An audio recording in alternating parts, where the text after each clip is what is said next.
Hey, this is Sky. Welcome to my YouTube channel. It's Friday night. Let's talk about the motorcycle industry. I used to do these types of videos a couple years ago when I first started this channel, where I would just get on here and talk about different motorcycle industry news.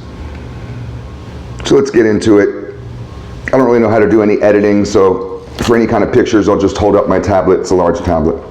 First thing I want to talk about is the new Royal Enfield. Here's a picture of it. The 2023 Royal Enfield Hunter 350 street bike. Looks pretty fun. Nice upright position. They used to call these types of bikes standards. That was what there were: standards, there were cruisers, cafe racers, sport bikes, adventure bikes, trail bikes. But this type of bike used to be called a standard. Old school look.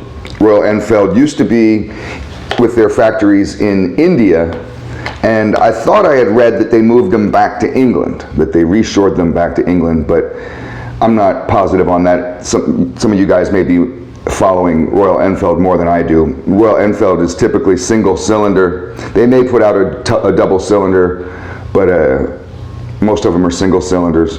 Big fat fucking cylinder. Small bikes, they're just gonna be around town. This is 350cc, 349.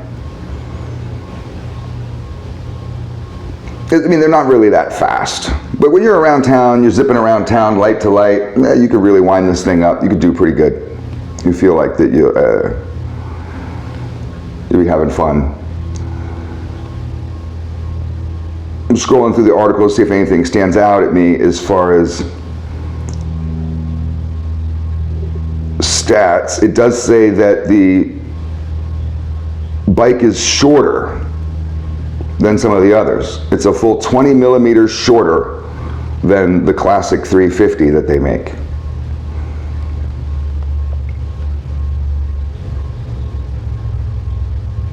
It's got 41 millimeter front forks, 17-inch wheels, mag wheels. I kind of like the spoked wheels on these old bikes just because it looks cooler. But it's a nimble, fun little bike. 399 pounds. It doesn't say the price, but Royal Enfields were never really that expensive. And here's another quick look at it before we move on. Not a bad looking little scooter. I'd definitely ride it around. I'd probably paint up the gas tank and get rid of that Enfield thing. Maybe chop the front fender up a little bit, and I'd probably change this seat out to something else. But little minor altercations like that never hurt, just make it more fun. Let's do another bike review. Just go over some new bikes, talk about what's out there right now. How do I get rid of this ad?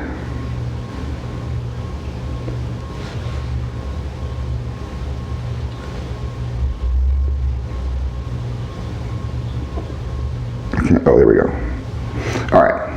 That's a pop-up ad. Couldn't get rid of it. Here is the brand new El Diablo Harley-Davidson. Now this looks like one of those bagger racing bikes. Have you seen that? They have a circuit now, actual bagger racing. I personally think it's kind of silly because I like to watch MotoGP and AMA, real racing with bikes that are really fast. To me, this is kind of like racing a tractor, but I mean, I get it. And Harley-Davidson wanted to put out a bike like this so they could maybe inspire some young guys to get on their bikes. And you see it has the little tiny saddlebags, which you're not gonna be able to fit much in there. It probably couldn't fit a helmet in there, but whatever. A lot of people don't even use their saddlebags. I don't know why they're buying baggers. It's got a tiny little front fender. If you can see, it's got inverted front forks, sporty forks. It looks like it has pretty lightweight mag wheels, chopped down front fairing.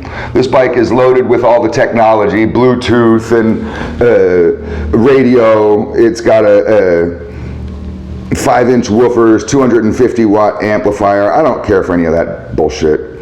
You guys might like that stuff, I don't care. They say the bike is fast, whatever. You know, it's a Harley, so you're going to get what you get. If you want a really fast bike, go buy a Ducati. I would change that exhaust out. You see the exhaust? The exhaust looks fine if you just want a cruiser, but if you want a race bike, you need a 2-in-1, you need a canister. So that you probably drop a fucking shitload of weight off this bike by getting rid of that exhaust. And honestly, I don't know why it needs the front fairing. If you want to be faster, you probably drop 50 pounds by getting rid of that big fucking hunk of plastic on there. It has anti-lock brakes, LED headlights. I like the LED headlights. That's an expensive upgrade. On my Road King, I still got the old incandescent light. It looks like a fucking candle. The LED lights really do brighten up the road. It's pretty amazing. So that's the new Harley. It's worth going out and check out and buying it. Here's a story that I found that I just like the headline. Custom motorcycles land builders behind bars in Gloucester. Is that how you say it? Gloucester. There's a prison in England. Gloucester. Right? You English motherfuckers, tell me how to say it. Is it Gloucester or Gloucester? Anyways, a show of custom motorcycles is to take place in September within the walls of Gloucester prison as the Kickback Motorbike Show is banged up. The Kickback Motorbike Show will be inhabiting a very different type of indoor space. September 12th, I guess is what they're saying it is. Be from Gloucester Prison. You see motorcycles from across the country on display until the 18th. And here's one of the bikes, I guess, that was there last time. Pretty cool little build. Looks like a board track racer with them white tires. The white tires suck. There's a reason why we use black tires. Rubber's better. They're saying it's going to be a different event this year, probably just because of the location. If anybody shows up there with any warrants, you ain't getting out, motherfucker. So let's go to our last story that I picked out. And this is actual biker news.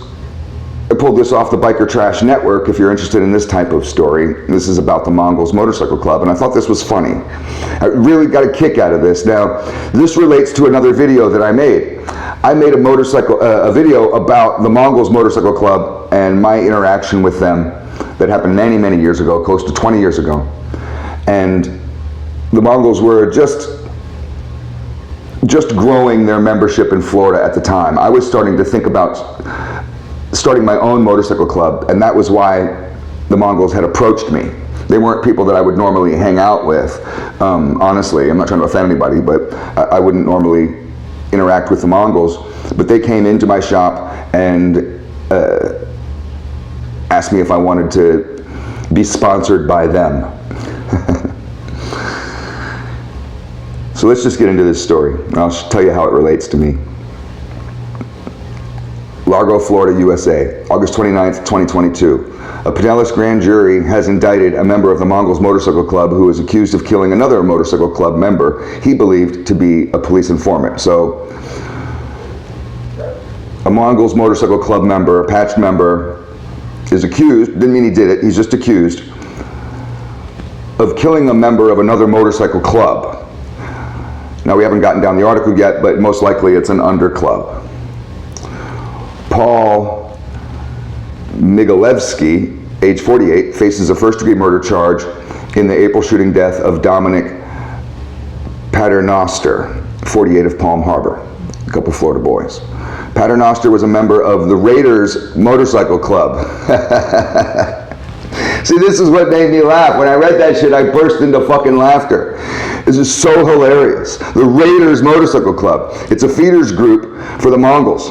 Now, the reason why this makes me laugh is because when I talked to the Mongols, this is 20 years ago, they didn't like the name of the club that I had going. I was going to start my own club. It was an idea that I ended up pulling back on because it got too political.